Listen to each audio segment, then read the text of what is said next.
Scan for Sovi, your AI bestie. I got your back. Previously issued bond prices move opposite market rates, and this one is quick. Spot the relationship, test the direction, and lock the right choice fast.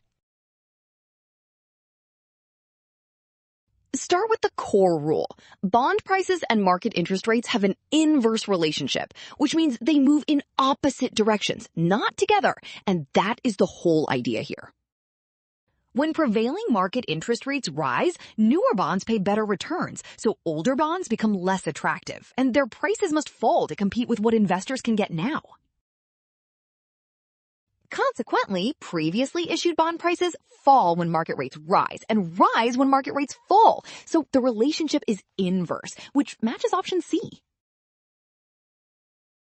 Well done! Option C.